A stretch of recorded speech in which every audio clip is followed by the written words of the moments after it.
Spoštovani udeleženci, lepo pozdravljeni na webinarju z naslovom Kako nas direktiva NIS2 usmerja k boljšim praksam za krepitev varnosti in zaščito ključnih sistemov. Direktiva NIS2 organizacijam nalaga nove zahteve za izboljšanje varnostnih praks v obeh okoljih, IT in OT, s poudarkom na enakovredni zaščiti obeh. Na današnjem webinarju bosta strokovnjaka za kibernetsko varnost pri Telekomu Slovenije Ivana Žolgar-Olenik in Boris Kranjc predstavila ključne vidike vzpostavitve učinkovite zaščite za IT in OT okolja. Osredotočili se bomo tudi na izboljšanje vidljivosti nadzora nad kibernetskimi grožnjami ter ukrepe za povečanje odpornosti na kibernetske napade in zmanjšanje tveganj v ključnih sektorjih.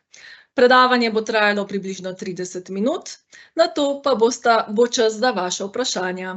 Vprašanja lahko že sedaj oziroma med predavanjem zastavite v oknu Q&A, vidite zgoraj. Če pa boste morali srečanje zapustiti prej, pa nas lahko kadarkoli kontaktirate na elektronski naslov kibernetska.varnost@telekom.si. Posnetek današnjega webinarja pošljemo še ta teden. Sedaj pa predajam kar besedo našima govorcama. Boris in Ivana, izvolita. Dober dan, pozdravljeni tudi z moje strani, Alja, najlepša hvala. Jaz predlagam, da kar začnemo, se pravi NIS2 direktiva, kako je pravzaprav prišlo do nje. Jaz bom tako zelo na hitro, ker smo se o tem že pogovarjali in mislim, da poznate na splošno okolje in vse spremembe v okolju, ki so pripeljale do NIS2 direktive, ker se je kar nekaj spremenilo v tem našem okolju od leta 2016 od postavitve NIS direktive, se pravi, vemo, da je čedalje bolj komplicirana geopolitična situacija v svetu, da so kibernetski napadi vse bolj pogosti in sofisticirani in so povezani seveda tudi z geopolitično situacijo. Hkrati imamo pa hiter tehnološki napredek od generativne umetne inteligence do tehnologije v oblaku in pa seveda tisto področje, ki se ga bomo danes še posebej dotaknili, to je IT okolje, OT okolje, digitalizacija, ki je vse skupaj povezala in pa odvisnost globalnih industrij od vsega tega. Tako kot sem rekla, se število kibernetskih napadov povečuje in odgovor Evropske unije je bila direktiva NIS2, ki je bila sprejeta v smislu direktive, se pravi, da jo države članice potem prenesejo v svojo lokalno zakonodajo. O zavezancih po direktivi NIS2 oziroma v Sloveniji se zakonu, ki prenaša direktivo NIS2 v naš pravni red, reče Zakon o informacijski varnosti 1. O zavezancih smo že govorili, se pravi, jaz bi tukaj ostala na tisti osnovni definiciji, da se zakon uporablja za javne in zasebne subjekte, ki izvajajo dejavnosti, ki bomo potem pogledali iz priloge 1 ali 2 tega zakona, če imajo vsaj 50 zaposlenih in pa letni promet oziroma bilančno vsoto vsaj 10 milijonov evrov. Zakon razlikuje med bistvenimi subjekti in pa pomembnimi subjekti, glede na velikost in glede na nekatera druga določila. Jaz bi izhajala iz tega, da pravzaprav ni neke hude razlike, ali spadate med bistvene ali pomembne subjekte. Razlike so v bistvu v letnih revizijah oziroma v samooceni in pa potem v tem, kolikor ste spremljani s strani pristojnega organa, se pravi, ali ste spremljani redno, ali ste spremljani po nekih dogodkih, ki se dogodijo oziroma če pride do neke naznanitve, da nek zavezanec recimo ne upošteva zakonodajnih določil in pa seveda po kaznih, to je tisto, kar nas bo verjetno vse bolelo in si tega ne želimo, ampak tako kot sem jaz razumela Ursi, vsaj na zadnjih predavanjih, je vsaj v začetnem obdobju predvsem pomen na opozarjanju, na spodbujanju, da se zavezanci čim prej harmonizirajo oziroma uvedejo ukrepe, ki so zahtevani z zakonom.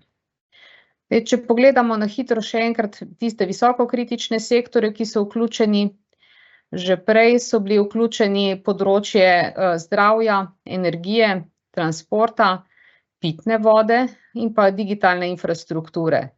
Zdaj z novo NIS2 direktivo pa so se pridružila še nova področja. To so odpadna voda, javna uprava, upravljanje storitev IKT in pa vesolje.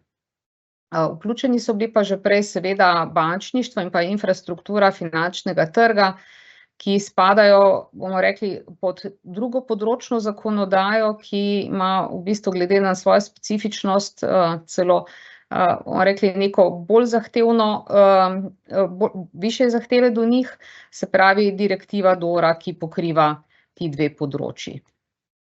Če pogledamo še druge kritične sektorje, praktično do sedaj so bili določeni digitalni ponudniki, vsi ostali sektorji so pa novi, kar pomeni, da se res število vseh zavezancev bistveno dviguje in pomeni, da bomo praktično skoraj vse industrije vključene v zahteve NIS2 direktive. Konkretno tukaj govorimo o raziskavah, o proizvodnji in distribuciji živil, potem o poštnih in kurirskih storitvah, o ravnanju z odpadki, ker je v bistvu tisti trojček, se pravi voda, odpadna voda, ravnanje z odpadki, in pa potem ogromno vrst proizvodnj, praktično skoraj vse vrste proizvodne, in pa izdelava, proizvodnja in distribucija kemikalij, kar je tudi bolj obsežno področje, kot bi pa mislili. Zdaj, glede na to, da smo ogromno govorili o tem, pa poudarjali en tak datum, 17. oktober, ki je že praktično mimo par dni, se boste seveda vsi vprašali, kje pa je zdaj zakon, a je bil sprejet ali ni bil. Zdaj, zakon še ni bil sprejet.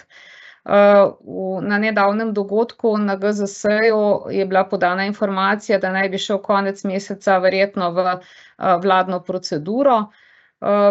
Je pa seveda vprašanje, recimo, ali smo tukaj Slovenci tisti, ki zamujamo, če pogledamo v okviru Evropske unije.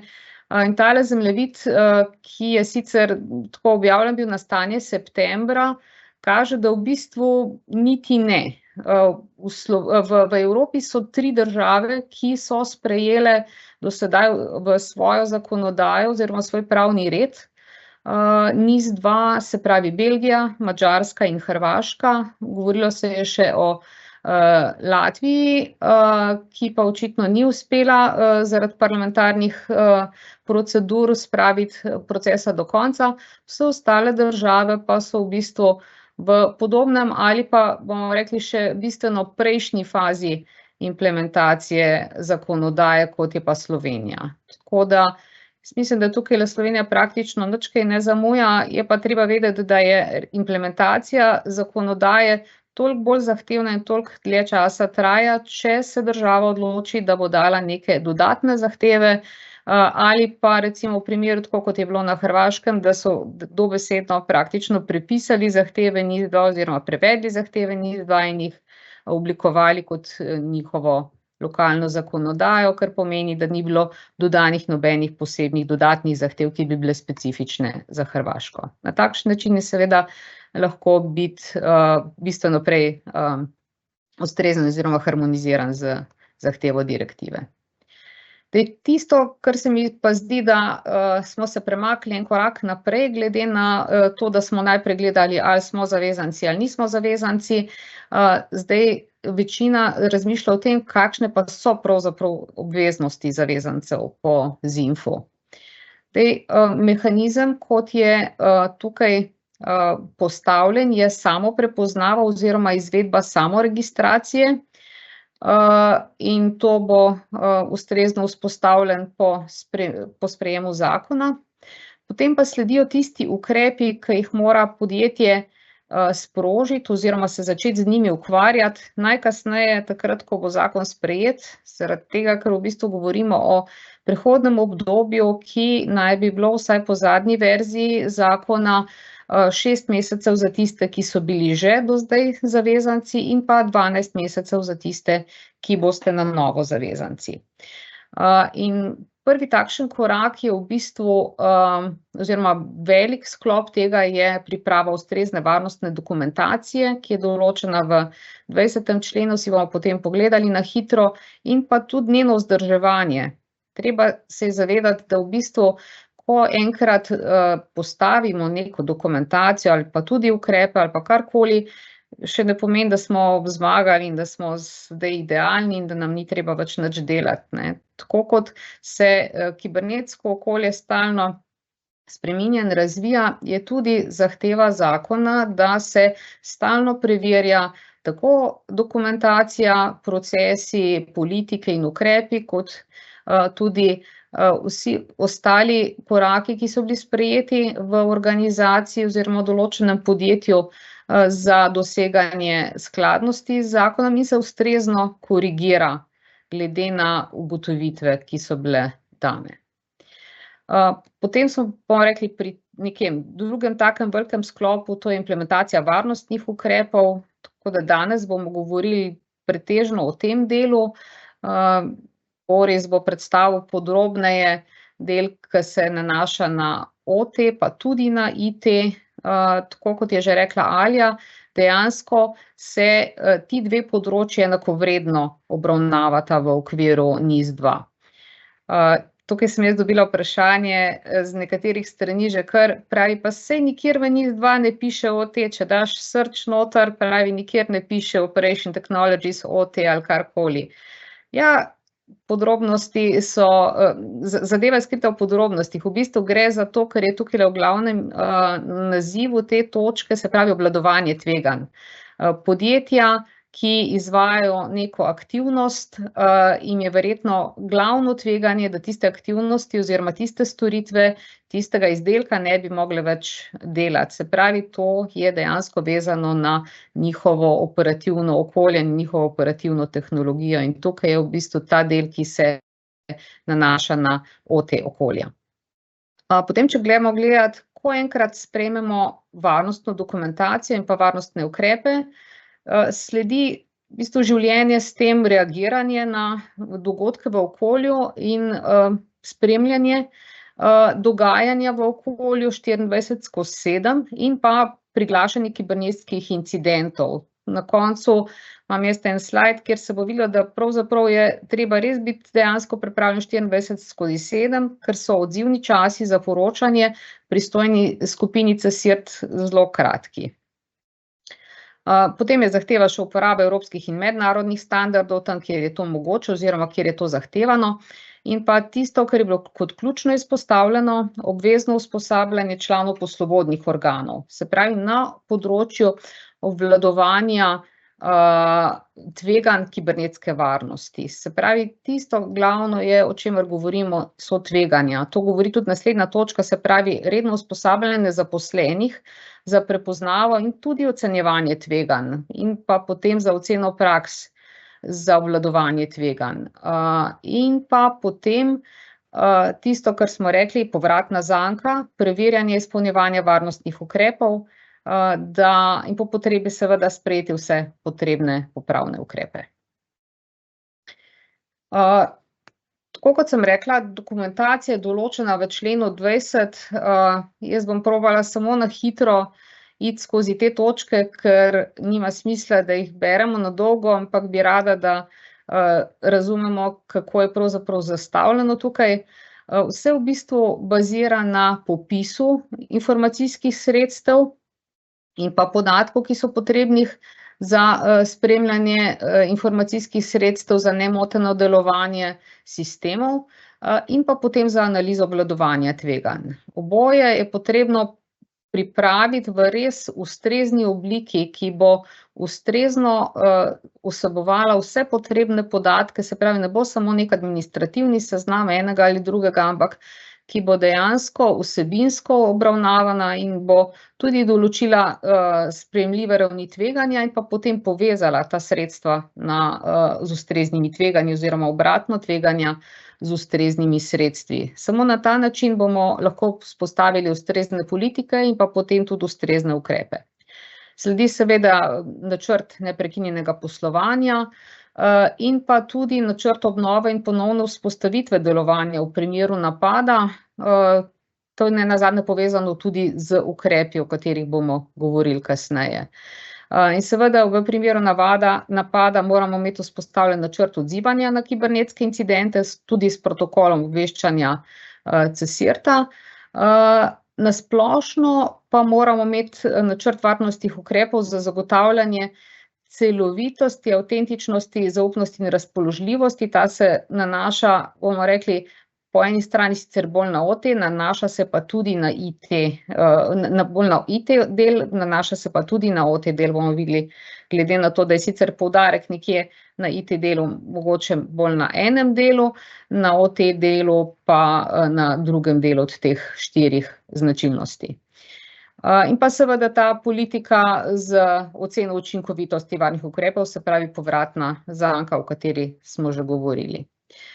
Potem člen 21 govori o ukrepih za obvladovanje tveganj. To je tisto, kar bi danes želeli bolj nasloviti in mislim, da bo o tem govoril več podrobneje Boris. Jaz bi tukaj rajši šla kar naprej na konkretne vsebine, ker teh ukrepov, jaz mislim, da smo že enkrat šli skozi njih in jih je kar nekaj in se v bistvu določijo posledično iz politik in iz analize politik oziroma analize rizikov in pa seznama sredstev. Zdaj, kaj je tisto, kar je pravzaprav ta enakovredna obravnava varnosti v IT in v OT okolju? Že prej smo rekli, da je enakovredno OT okolje obravnavano tako kot IT okolje.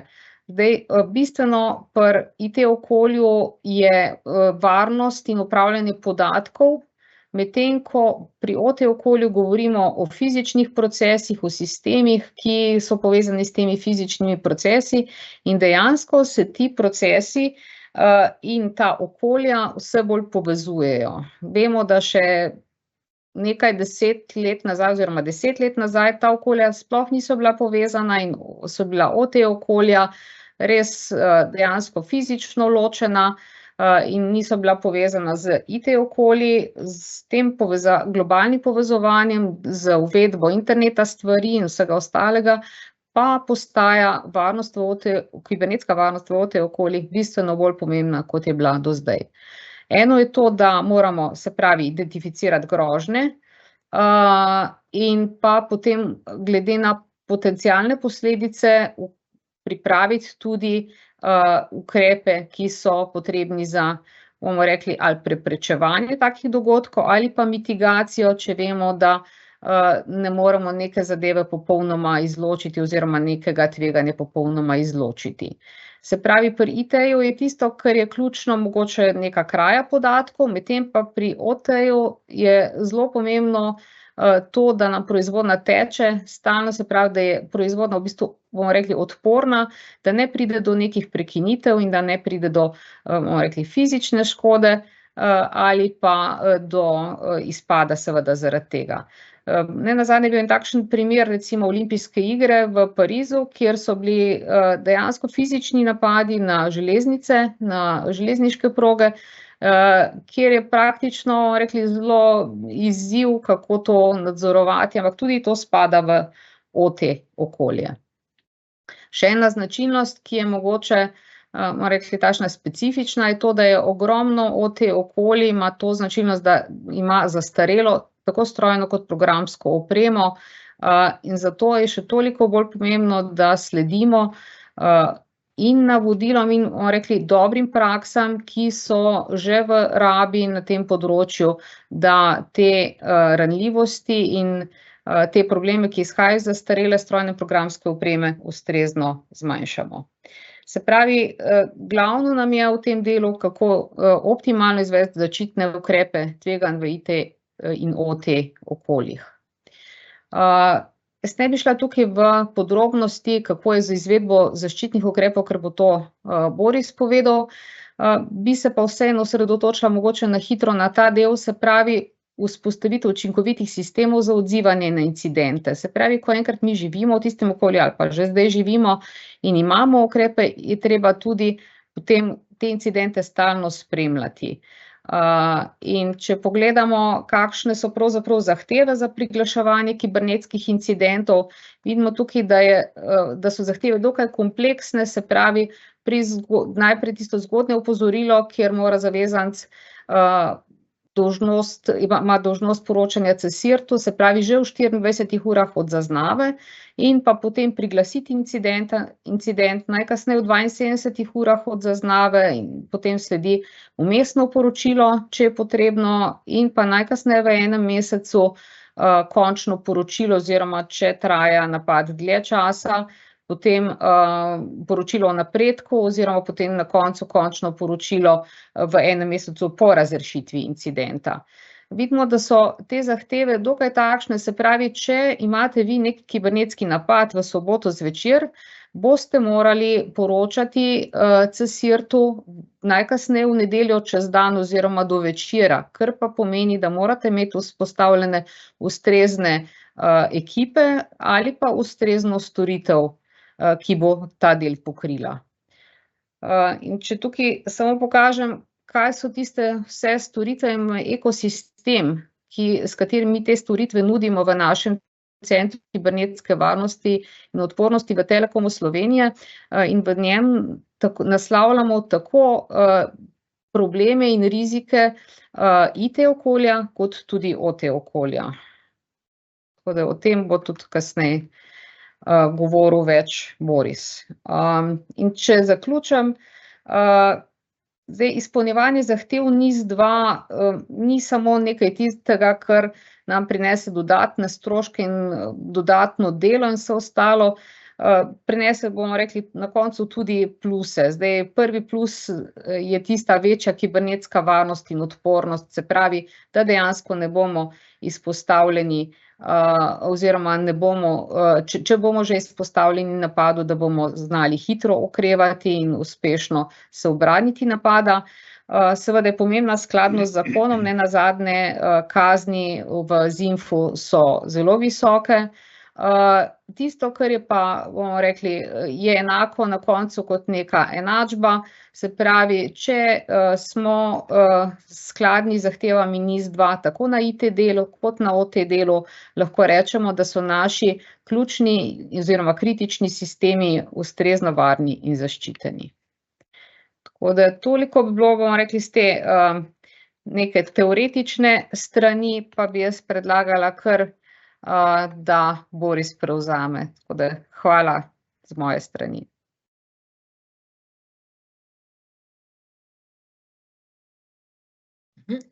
Hvala, Ivana. Mogoče vseeno jaz še vskočim, pa te še majčkeno pokažemo našim udeležencem. Namreč prejeli smo že prvo vprašanje, ali so velika gradbena podjetja zavezanci ali ne. Bi mogoče lahko ti še to pokomentirala, preden predamo besedo Borisu.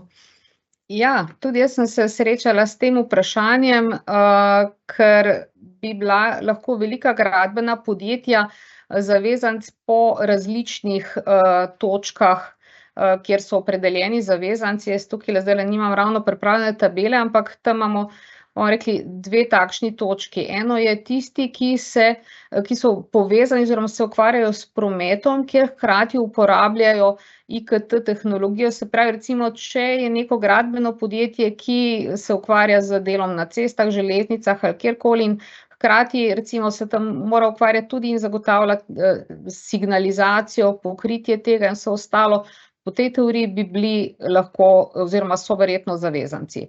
Drugo je pa del, kjer se nanaša na kemijske spojine in sredstva, ki se uporabljajo v ostalih, bomo rekli, izdelkih, ki tam je neka takšna hecna definicija, katerih oblika je bolj pomembna kot njihova sestava in tako naprej.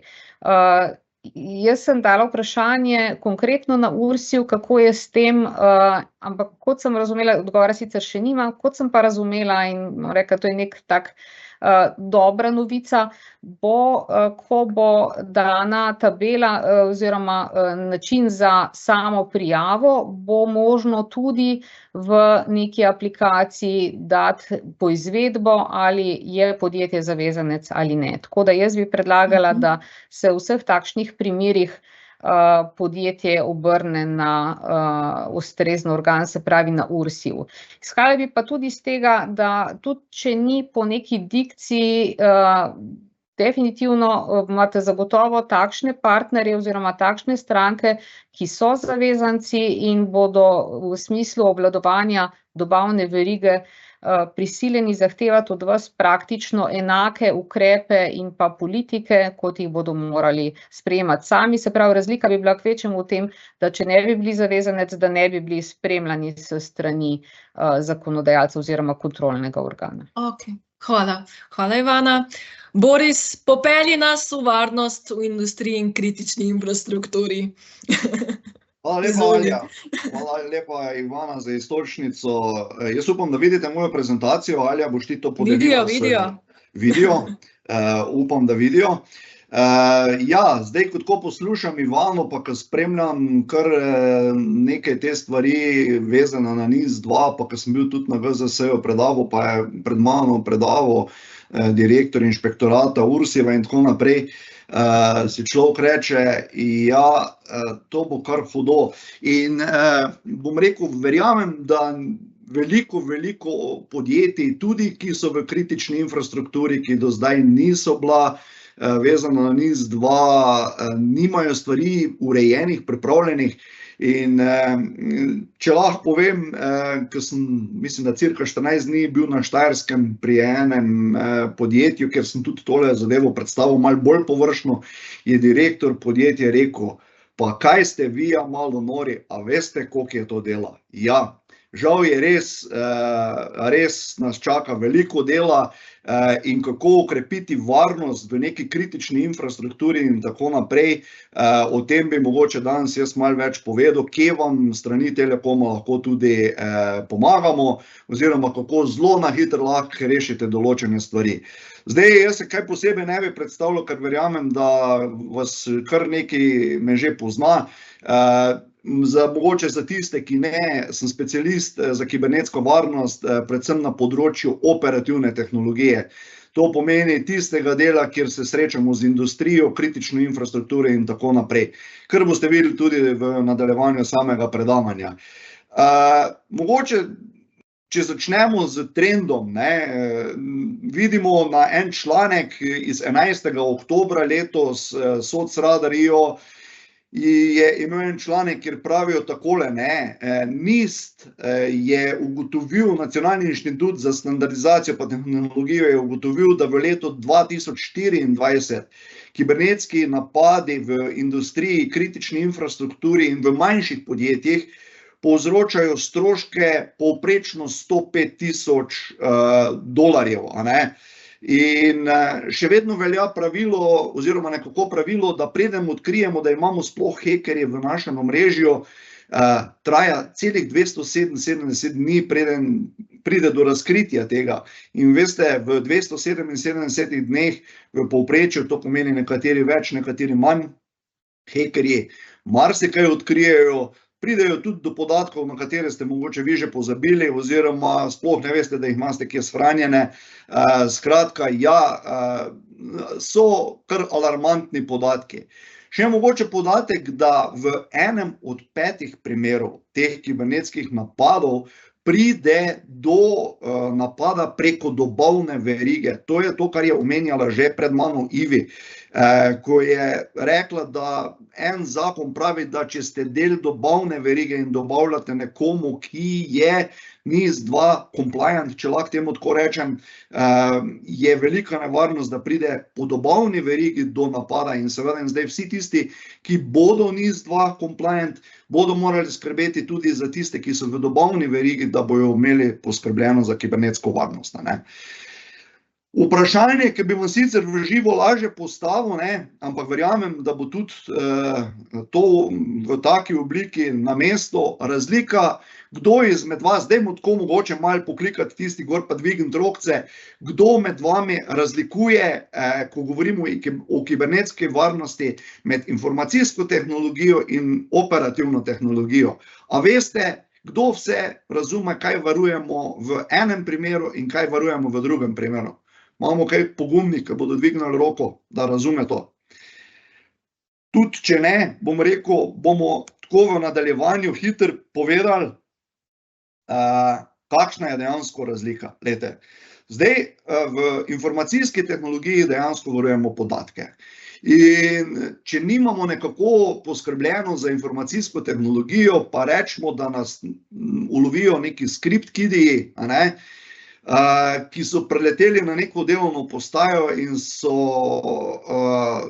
zelo pogumno zaklenili podatke na samo eni delovni postaji, pa naj se bo to postaja oziroma prenosni računalnik direktorja podjetja.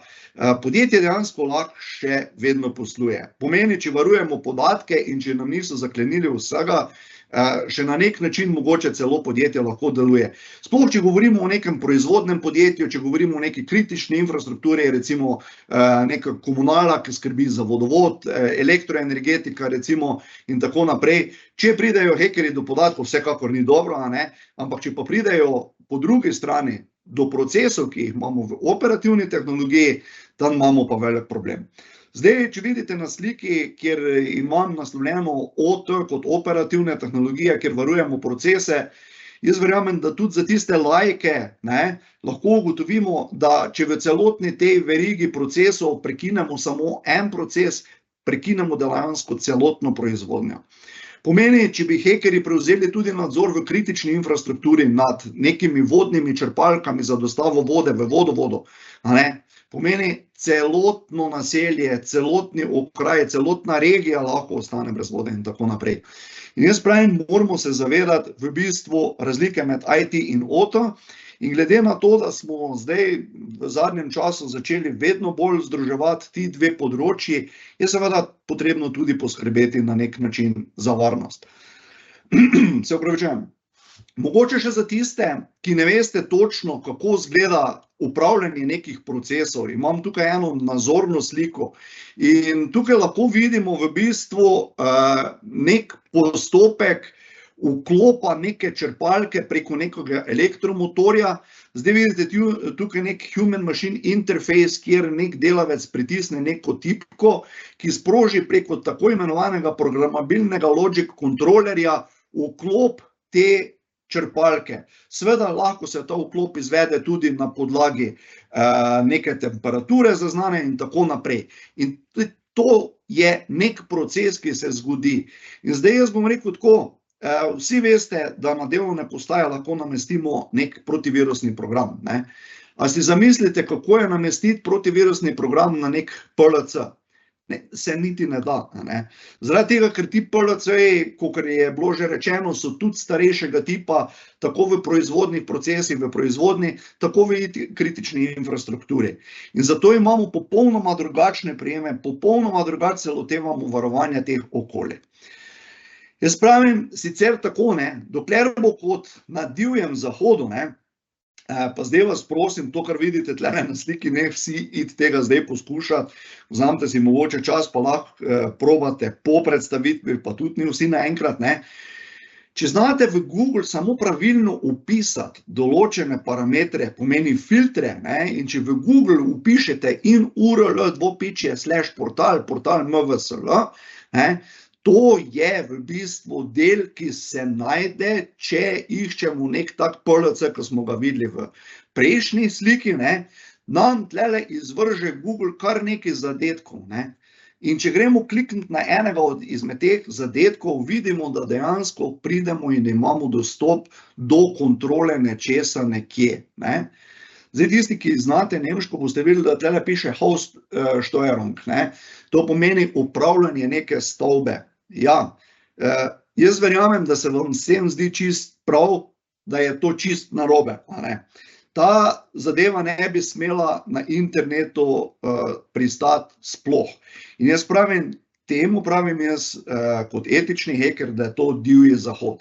In potem se ne smemo čuditi v bistvu, da se zgodijo še danes hekerski napadi na tako banalnih stvareh.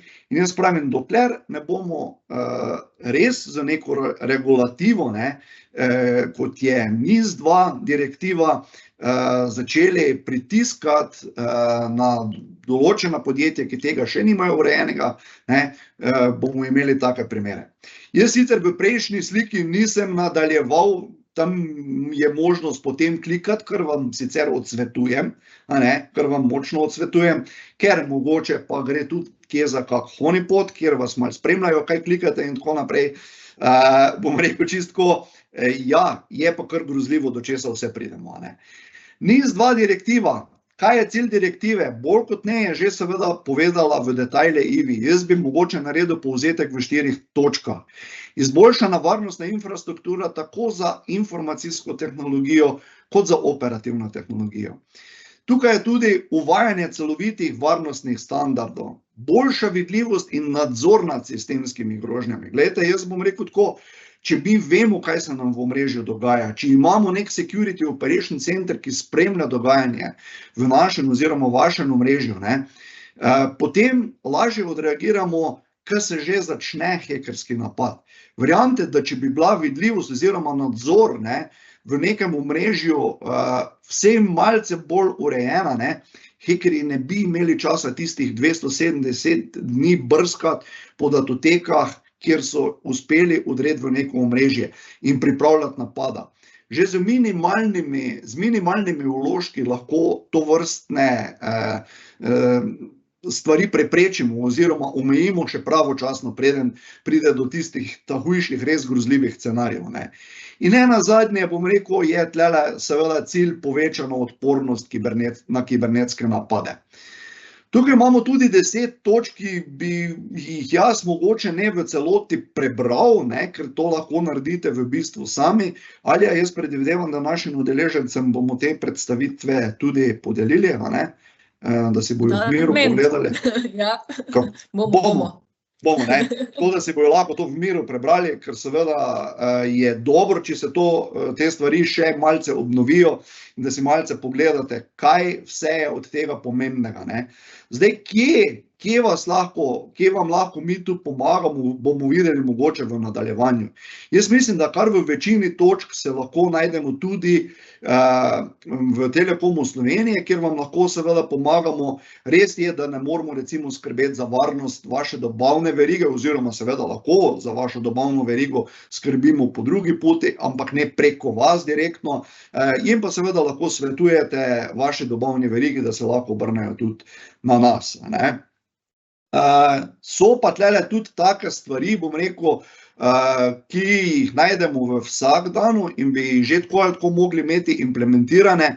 Bom rekel čistko, tudi če ne gledamo na zakon o informacijski varnosti 1, tudi če ne gledamo na direktivo NIS2 in tudi če ste ali niste kritična infrastruktura ali industrija, ki spada pod NIS2. Te stvari bi že mogli imeti porihtane. Zdaj, jaz bom rekel tako, ni sicer čisto moje področje, backupiranje podatkov, ampak v okviru varnostnih pregledov, ki jih izvajamo, bodi si na področju informacijske tehnologije ali pa bodi si na področju operativne tehnologije, vedno več dobivamo povpraševanja, ali bi lahko naredili tako, da bi naše backupe mogoče shranili tudi v oblaku Telekoma Slovenije. In ja, gledajte, jaz vem, da velikokrat, ko se pogovarjamo o tem, seveda na prvem mestu vsakega zanima cena. Koliko nas bo to stalo, koliko bo to denarja. In zdaj, če imate backupe porihtane po sistemu 3-2-1, to pomeni en backup na vaših strežnikih, drugi backup na neki dislokaciji, tretji backup v bistvu na čisto ločeni enoti, bom rekel, vam lahko tlele na drugi točki pomagamo v Telekomu Slovenije. Zdaj, 1 tera podatkov, da backupirate na Telekomu Slovenije, vas to stane 50 €. To pomeni, če nimate Vim Backup klienta, vam poskrbimo tudi za licenco in v bistvu z 50 € 1 tera podatkov lahko shranjujete v našem oblaku. Kar pomeni, da za zelo malo denarja tisti drugi del, 3 je pri vas, 2 je pri nas, 1 je še nekje pri vas na zunanji enoti, ste potem lahko čisto brez skrbi, ker tudi mi vaše backupe, ki jih hranimo na 2 dislokacijah. Pomeni v Ljubljani in še na drugi dislokaciji, nekje na Štajerskem, o detajlih ne bomo. Nobeni podatki, tudi vaši, pa ne grejo izven države. Če smo zdaj malo lokalpatrioti, pa ne samo, da smo lokalpatrioti, ampak gledamo tudi na varnost in tudi določene člene direktive, ki narekujejo za določene organizacije, da morajo biti podatki hranjeni v Sloveniji, potem smo tele čist pravi za vas. Pa da se ne bom predolgo zadržal na tem mestu, gremo naprej. Boris, jaz samo, oprosti, mečken imamo zamika pri slajdih. Dajva najprej, evo, super, mečkam preverjati, nekaj ne deluje dobro, sinhronizacija, sem tok. Te znam, sem pa kaj, oprosti, prekiniti takole, no? Zdaj smo na naslednjem slajdu. Zdaj vidimo, pravilna arhitektura omrežja in razmejitev IT-OT. Ok, v redu, ni problema, ali ti me kar ostalo, sej ni problem. Če govorimo o razmejitvi informacijske tehnologije in operativno tehnologije, seveda morate poskrbeti za pravilno razmejitev teh 2 omrežij. Zdaj, pri nas v Telekomu Slovenije vam lahko pomagamo za načrtovanjem teh omrežij, lahko naredimo dizajn teh omrežij. Pri nas imamo namreč skupino, ki se ukvarja z operativno tehnologijo, v kateri sem tudi sam. Skupino ljudi, ki so posebej, bom rekel, specializirani in usposobljeni za to področje. In zdaj seveda, če bi želeli, da ustrezate NIS2 zahtevam, morate vzeti nek referenčni Purdue model, bom rekel, ki skrbi za to, da se podatki med informacijsko tehnologijo, tele v zgornjem delu, v operativno tehnologijo, kjer vidimo tiste PLC in vse ostalo, ne prenašajo kar tako. Ali ja predvidevam, da gledamo Purdue referenčni model vsi, ne? Super je. No, ok, zdaj v tej točki vidimo tudi, recimo, da podatki nikoli ne smejo prihajati direktno med IT pa med OT, ampak tlele vidimo eno industrijsko demilitarizirano cono, kjer dejansko podatki preko tako imenovanih posredniških storitev prehajajo iz ene cone v drugo cono. Ja, sej vem, zdaj boste rekli, Telekom nam pa zdaj hoče tlele prodati neke strežnike, pa ne vem ko vse in pa to so si na Telekomu spomnili, mi se nismo spomnili tega. Jaz bom rekel, tako na tak način delajo v velikih organizacijah, tudi po tujini, recimo Mercedes, BMW, FAW, če gledamo avtomobilsko industrijo in še marsikdo drug. Nuklearna elektrarna Krško, recimo en tak vzoren primer. Še kako drugo podjetje, kjer smo tudi mi pomagali pri dizajniranju tega omrežja in tako. V glavnem, ja, lejte, ne rabite začeti z vsemi posredniškimi storitvami, ne rabite kupovati takoj dodatnih požarnih pregrad za razmejitev, ki stanejo 15, 20, 30 tisoč evrov, ampak vam lahko to težavo rešimo z pravilnim redizajnom, z minimalnim impactom na vaše industrijsko okolje, z recimo parom požarnih pregrad, če jih želite imeti v HA načinu za dobrih 2 do 3 tisoč evrov, okvirno. Odvisno od okolja. Skratka, če še si pogledamo ta IDMZ logični pogled, pa ne bomo šli preveč v detajle, vidimo, da dejansko vedno govorimo o komunikaciji čez IDMZ cono, nikoli direktno. Ok, da ne bomo preveč v detajle, kar se tega tiče. Če ne gremo v detajle, si pogledamo, kako izgleda eno tako omrežje. In zdaj, če tole omrežje v celoti razumete, potem mislim, da lahko greste v miru na kavo. No, tudi jaz vam ne bom razlagal zdaj v detajle tega omrežja, zakaj je to tako narejeno. Govorimo o omrežju, o Purdue modelu, ki sta ga zrisala in zamislila Cisco in Rockwell Automation in ga mi uporabljamo tudi pri nas na izobraževanju. Zdaj, če tega ne razumete, če ste IT-ovc, in ali pa prihajate iz kritične infrastrukture, če ste na področju operativne tehnologije in bi želeli mogoče več izvedeti. Na Telekomu Slovenije smo namreč pripravili tako izobraževanje, kjer lahko tisto shemo, ki smo jo prej videli, obdelate z nami v 5 dneh v detajle. Jaz pa kolega Matjaž Katarinčič smo pripravila 5-dnevno izobraževanje. Zdaj, komu je izobraževanje namenjeno? Vidite na desni strani. IT ekipam, skrbnikom procesnih sistemov, inženirjem procesne tehnike. Kje te se lahko najdete, ste vljudno vabljeni na izobraževanje, kjer vam bomo v detajle tudi iz hekerskega vidika obrazložili, na kak način in tudi boste sami poizkusili pohekati en tak PLC, ker boste videli, kako nažalost je to preprosto, če nimate stvari pravilno zastavljenih. Vsebina izobraževanja v glavnem od spoznavanja osnovnih načel. Prvi dan začnete konfigurirati požarno pregrado stikalo, se naučite, kaj je segmentacija. Ne bom preveč v detajle, tudi na naši spletni strani Telekoma boste najdeli detaljne podatke in jaz bom rekel, zdaj, če tam vidite, da bomo delali z Linuxom, nikar se ne ustrašite. Imeli smo ljudi, ki so se prvič na šolanju srečali z Linuxom, pa so oddelali izobraževanje do konca. Ja, malce, če še gremo k vidljivosti in nadzoru nad grožnjami. O tem je bilo že kar nekaj govora. Zdaj v industrijski okolji, ker sem prej omenil, da pač ne moremo na tisti PLC namestiti gor nekega antivirusnega programa in tako naprej, vam seveda to okolje lahko zaščitimo, okolje operativne tehnologije zaščitimo z umetno inteligenco oziroma z tako imenovanimi anomaly detection sistemi. Zdaj v Telekomu Slovenije vam lahko ponudimo produkt, kot je Nozomi Networks, odlična zadeva, trenutno vodilni, tudi po Gartnerju, če boste šli pogledat, in eni izmed prvih. Zakaj govorim eni izmed prvih in eni izmed redkih, ki se res fokusirajo samo na področje OT, ne samo, znajo tudi pogledati v informacijski tehnologiji, kakšne protokole in vas bodo upozorili na anomalijo tudi tam, ampak so strogo orientirani na protokole v operativni tehnologiji.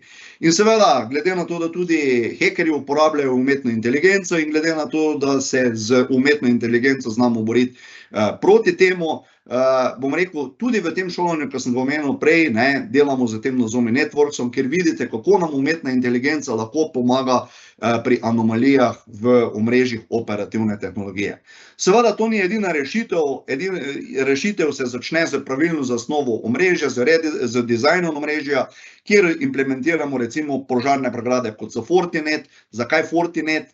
Zato, ker je eden izmed, trenutno lahko reče še redkih požarnih pregrad, pri kateri lahko z določenim firmwareom pridobite to, da ta firmware oziroma Fortinet pozna tudi industrijske protokole, ki so popolna specifika napram protokolom v informacijski tehnologiji. Zdaj tale vidimo, če imamo v omrežju Nozomi Networks, seveda zagotovimo že takoj 7 točkam po NIS2 direktive. Zdaj, ko smo glih pri tem, ker sem že omenil šolanje. Smo, ja, z zamikom, z delejom. No, ko omenimo to, hvala, Alja, ti kar prekin, ko omenjam to, v bistvu je zadeva taka, da bi vam želel še v okviru šolanja povedati, omenil sem tudi prej, kdo pregleduje, kdo bo v okviru NIS2 pregledoval stvari, a imate poštimane ali ne, vam lahko povem, da so tudi na tole šolanje, pa tudi z Nozomi Networksom in vsem ostalimi stvarmi prišli iz inšpektorata URSIV-a, kjer so se izobrazili oziroma kjer smo se skupaj naučili, kako bi ta omrežja morala biti postavljena oziroma zastavljena in kako se izvajajo zaščite. Zdaj pa jaz bom rekel tako, vi lahko to vse imate. Vi lahko imate Vectro, ki je za IT kot umetno inteligenco, Nozomi Networks imate lahko v OT okolju, lahko imate SIEM, lahko imate ne vem kaj še vse od teh zaščit, ampak če tega noben ne spremlja, sicer lahko dobite avtomatiziran alarm, ki ga boste videli mogoče jutri, pojutrišnjem. Jaz pravim, če nimate ljudi za to, potem imate spet malo problem. In ko sem ta zadnjo bil pri enem gospodu, direktorju, ki imajo sicer taka konkretna industrija, pa ne bi omenil, ker ne smem povedati pri kom, je rekel, pa ni problema, mi imamo 1000 naprav, ki jih bomo spremljali v IT-ju, jaz bom zaposlil 3 ljudi, ja, no, pol smo pa šla malo preigravati. Zdaj, prvi problem je, ko vsi veste, dobiti 3 specialiste, 3 analitike za področje kibernetske varnosti, ki vam bodo 24 ur na dan spremljali, kaj se dogaja na teh vaših opremi, teh vaših napravah. Zdaj, če tle malce špekuliramo, pa ne bom rekel, da imajo naši analitiki take plače ali pa še večje ali pa še manjše, pustimo, ampak če špekuliramo, pa rečemo, da vi kljub vsemu nekje uspete dobiti 3 dobre analitike, ki vam bodo vzeli 4500 evrov bruto na mesec, ne, boste za teh 1000 naprav, ne, tem 3 analitikom plačali 13500 evrov na mesec, ne. Pa kje imamo tole problem? 2 hkrati ne smeta na bolniško, ker en analitik bo potem delal 24 ur na dan, ne. Kaj pa, če vam zdaj jaz povem, da namesto za 13500 lahko za manj kot polovico tega dobite 25 strokovnjakov, za katere se ne boste rabili obremenjevati, a bodo šli na bolniško, kdaj bodo šli na bolniško, kdaj bodo šli na dopust, kdaj boste uskladili vse ostale zadeve. Ja, lahko najamete po drugi strani Center kibernetske varnosti in odpornosti Telekoma Slovenije, ki vam bo ravno tako skrbela za 1000 naprav. V Centru kibernetske varnosti in odpornosti Telekoma Slovenije imamo 25 strokovnjakov za področje kibernetske varnosti, analitikov na prvem nivoju, ki vas vašo okolje, bodisi IT, tudi OT, ker imamo specialiste za področje operativne tehnologije, spremlja 24/7/365. In ne nazadnje, bom rekel, ker so to analitiki na prvem nivoju, ker ne moreš biti specialist za vsako področje, imamo pa v ozadju še 100 strokovnjakov, specialistov za posamezna področja, ki vam seveda v primeru težav lahko svetujejo. In da ne govorim v primeru težav, če bi vas hekerji že uspeli na nek način ne pohekati, po domače rečeno, ne, imamo normalno ustaljene postopke za prijavo, kjer vam pomagamo s prijavo na SICERT in vse ostalo, kar spada zraven, ampak jaz bom rekel, ne bom preveč v detajle šel, mogoče še samo shema, ki ste jo že videli tudi pri Ivani, kako izgleda vse skupaj, kako izgledajo postopki na levi strani od tega, da neka oprema oziroma neke aplikacije, tudi Nozomi, Networks in ostalo, vidite, v IT noto okolje spremljajo, potem se izvajajo triaže na prvem nivoju, CSIRT na nivoju 2 in tako naprej. Jaz bom rekel tako, če vas zanima, imamo tudi možnost ogleda Centra kibernetske varnosti, seveda naprej se morate napovedati, pravočasno, in vam lahko pokažemo, kako delo pri nas izgleda. Zakaj kibernetska varnostna služba? Ker so tveganja v bistvu za nedelovanje podjetja zaradi kibernetskih vdorov prevelika. Jaz ne bom sicer rekel, da želim vam namreč povedati, pa to si pejte, zakaj so tveganja prevelika, ne? Zakaj govorimo o teh tveganjih? Lahko si pogledate na 24ur.com, kaj se je zgodilo danes, je bil zelo odmeven hekerski napad in verjamete, da tisti, ki so ga danes doživeli, bi dali vse za to, kar smo danes našteli, da tega ne bi imeli. Ne bom reklamiral, niti povedal, kje, ampak na 24 ur boste videli, komu in kaj se je zgodilo danes zjutraj že in kjer imajo velik problem. Ker samo s tehnološkimi rešitvami ne moremo preprečiti vdora, seveda, zato rabimo ljudi od zadaj. Ker so hekerji vztrajni in neprenehoma poskušajo najti najlažje načine, ker je potrebno neprestano spremljati in jaz bom rekel, ker podjetja težko vzpostavijo lasten Security Operation Center. Seveda je rešitev zunanje izvajanje ali soizvajanje. Imamo tudi primere za večje organizacije, ki so del kritične infrastrukture, ki pač ne morejo imeti 24/7, dopoldan sami skrbijo za Security Operation Centre, popoldan pa to lahko naredimo mi. In ne nazadnje vprašanje, ki sem si ga postavil danes zjutraj, ko sem videl tole objavo na 24ur.com, ne, a je res potrebno, da najprej občutimo na lastni koži, da nekaj naredimo, a res rabimo nek NIS-2 pa neke kazni, ki jih je omenjala Ivi, ne, da nas bodo po domače rečeno po prstih, ne, dajmo nekaj narediti sami pri tem. Vidite, da vse stvari niso glih tako cenovno, da vam takoj, ne vem, odnesemo pol proračuna, z nami si lahko zelo pomagate in to bi eventualno bilo z moje strani za danes vse. Zdaj, če ima kdo kakšno vprašanje, z veseljem odgovorim zdaj, z veseljem odgovorim tudi na mail. sicer pa se vam zahvaljujem, da ste me bili pripravljeni poslušati. Jaz sem se ustrašil, ker smo mi šli malo čez uro, da bo kar tam iz 80 sodelujočih padli na 50, 40, 30, pa vidim, da ste poslušali do konca. Ustrajajo, pridnice. Ustrajajo. Super.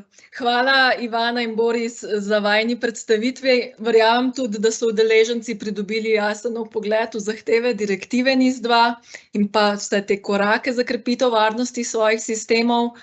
Tako da mogoče najbolj, da res sedaj preidemo kar na vaše vprašanja, ki jih je kar nekaj že prispelo med predavanji, je pa tudi sedaj trenutek, da zastavite še kakšnega.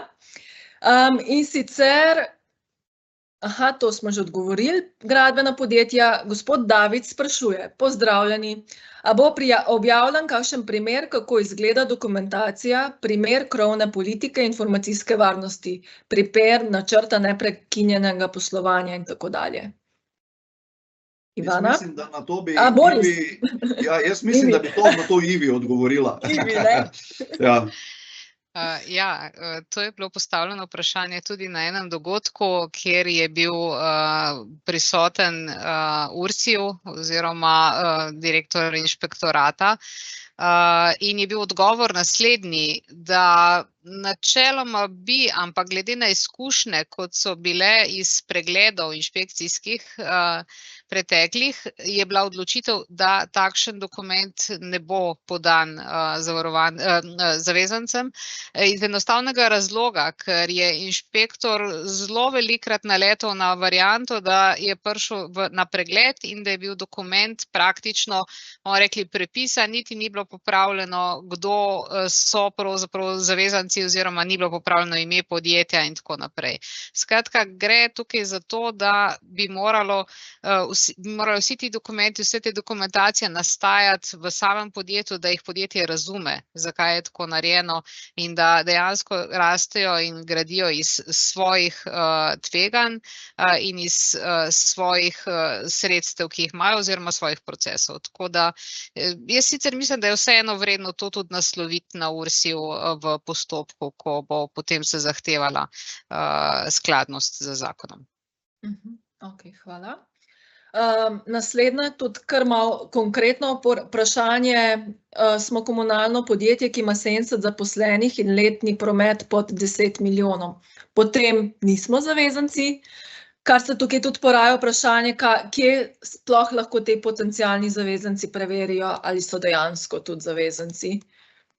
Ja, jaz bi tukaj izhajala iz tega, v enem od členov je jasno napisano, da tudi za primere, ko nekdo je v teh dejavnostih, ki so v prilogi 1 ali pa prilogi 2 in ni, kar se tiče velikosti, ustrezen, ga lahko določi zakonodajalec oziroma država na predlog zakonodajalca, da je zavezanec, če gre za neke dejavnosti, ki so pomembne za življenje, delo, rekla, bodisi za celotno Slovenijo, bodisi samo za določeno geografsko področje. Tako da jaz mislim, da glede na to, kar vemo, bojo vse komunale zavezanci za to. Ok, hvala. Zdaj bom pa kar še prebrala eno mnenje. Gospod Tine je delil, moje mnenje je, da ni toliko pomembno, koliko zaščita stane, ampak se je potrebno vprašati, koliko je podjetje pripravljeno izgubiti. Ali finančnih sredstev, proizvodnih procesov ali know-how. Boris. Ja, bi se kar oglasil. Namreč izvajali smo varnostne preglede v podjetjih, v proizvodnih podjetjih, kjer so nam vedeli povedati, recimo, ne vem, da ura proizvodnje, če stoji, pomeni penalov za 20-25 tisoč evrov, ne. Zdaj, vsi, ki ste del proizvodnje, veste, kaj pomeni in to seveda lahko ugotovite na podlagi izračunov, kaj za vas pomeni, če vas hekerji prevzamejo za 1 uro, ampak tudi kot forenzik vam lahko iz izkušenj povem, da še nikjer nisem doživel, da bi samo 1 uro ne delovali zaradi hekerjev. Hitri je dan, hitri je 2 dneva, hitri so 3 dnevi, Če pogledamo malce širše, mislim, da je 10 dni trajal napad Colonial Pipeline v Ameriki na naftovod, kjer mislim, da skoraj 10 dni niso morali dostavljati nafte četrtini države. In pol sami si lahko zamislite, kaj to pomeni. Sploh kritična infrastruktura, dostava vode, dostava električne energije, ostalih pomembnih zadev, zdravstvo, nedelovanje in tako naprej, ki se meri v drugačni obliki, kjer govorimo o življenjih in tako naprej. Ja, lejte, lahko je zelo drago. Ja, se jaz bi pokomentirala, da če mislimo, da je drago to, da smo skladni z zakonom, dajmo poskusiti to, koliko je šele drago, če nismo skladni z zakonom. Se pravi, eno je to, če nismo ustrezno kibernetsko zavarovani, se pravi, da pride do napada, ki bo uspešen in bomo imeli zaradi tega velike stroške, zaradi tega, ker vemo, da ogromno podjetij propade po svetu, zaradi tega, ker niso bila ustrezno pripravljena. Pa ta drugo je to, da imaš pa potem tudi stroške, kar se tičejo kazni, ki pridejo po zakonu. Se pravi, za neskladnost. Stroški so pa visoki, se pravi, oziroma kazni so visoke, do 7 milijonov za pomembne, za bistvene pa do 10 milijonov. Oziroma 2% letnega prometa. No, tako. Hvala. Še tole vprašanje, zadnje vprašanje zastavimo, potem pa mogoče zaključimo. Namreč vprašanje je, izvajamo dejavnost tehničnih pregledov, registracij in zavarovanj vozil, izvajamo tudi vleko vozil in imamo center varne vožnje. Štejemo okrog 400 zaposlenih s cirka 35 milijonov prihodkov. Menite, da smo zavezanci po NIS2? Jaz mislim, da je velika verjetnost, da ja, čeprav tako, kot sem rekla, bo itak na voljo portal za preverjanje, ampak izhajam iz tega, da so storitve takšne, da so lahko prepoznane kot ključne in pomembne in bo tudi zaradi tega, rekla, imenovan zavezanec po tej poti za zavezanca. Tako, ok. Ja, hvala lepa vsem za vaše vprašanje in aktivno sodelovanje. Upam, da smo vam danes podali koristne informacije, ki vam bodo pomagale pri prilagajanju vaših varnostnih praks v skladu z direktivo NIS2.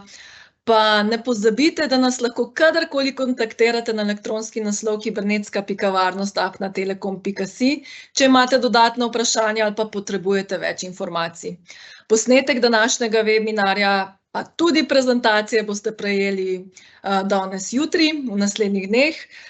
Želim vam uspešen dan, pa se veselim prihodnjih srečanj. Nasvidenje! Hvala, nasvidenje! Ja.